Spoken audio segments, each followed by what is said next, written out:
The reporting screen can be accessed through either the main menu or from the analysis screen.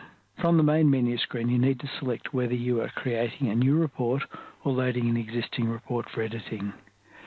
Select the summary or report from the list and click on OK, or double-click on the name. If you do not have any Chicago classification data saved in your summary file, you will see this screen. Most of the screen is fairly self-explanatory, with pull-down menus and free text entry for most fields.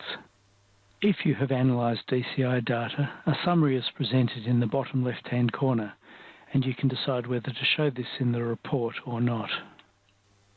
You need to save some images for the report. You can either choose to save all or save selected images individually. The saved image numbers will appear in the column at the right-hand end of the screen. You can select a referring doctor and 2 doctors to receive copies. You will be taken to a screen that contains the doctor database. If the list is long, you can type the doctor's name into shortlist. Double-click on the name or select the name and then select Doctor to return to the reporting screen with the doctor's details. If the doctor is not listed, you can add a new entry. You will need to enter a surname, title and forename, and an address.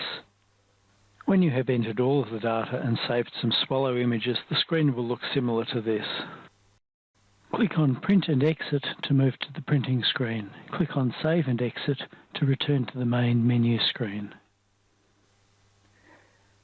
Using the simple analysis tools with some DCI data saved, the printing screen will look similar to this.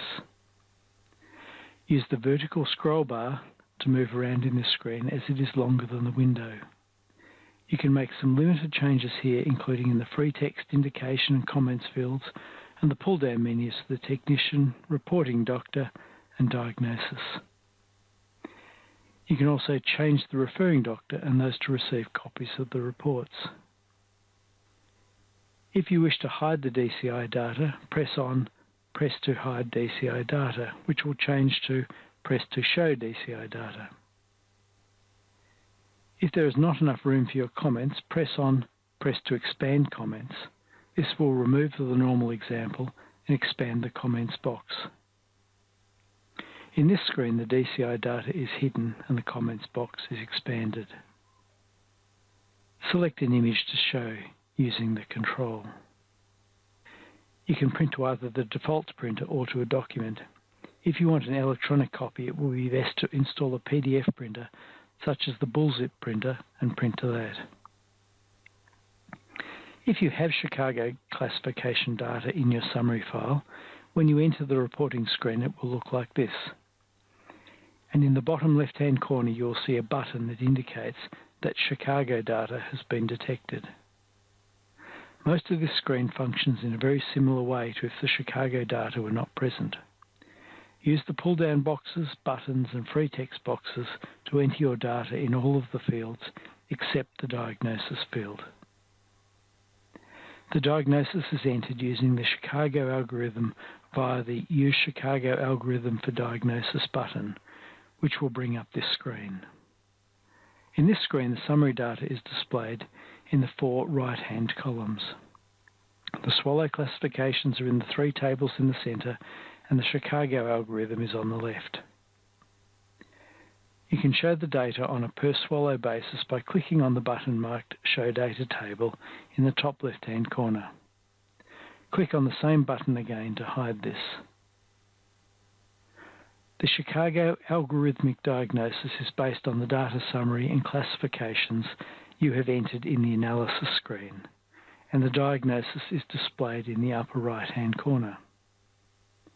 If you do not accept the algorithmic diagnosis, you can make a change in the logic buttons and see what the resultant change in diagnosis is. For example, if you felt that the algorithmic diagnosis did not reflect the number of weak peristaltic contractions with large defects, you could press on that button to change the input to the algorithm and the diagnosis. Note that the algorithm now ends at that point and the diagnosis has changed.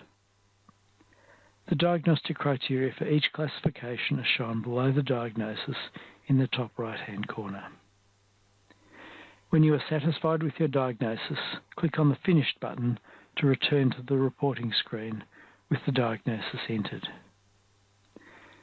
You can now either go to the report printing screen or exit to the main menu.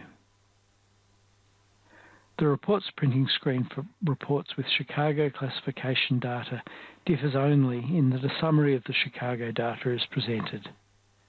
This summarises the main measurements relevant to the classification. The DCI button is not present as the DCI data is included in the Chicago classification and summary.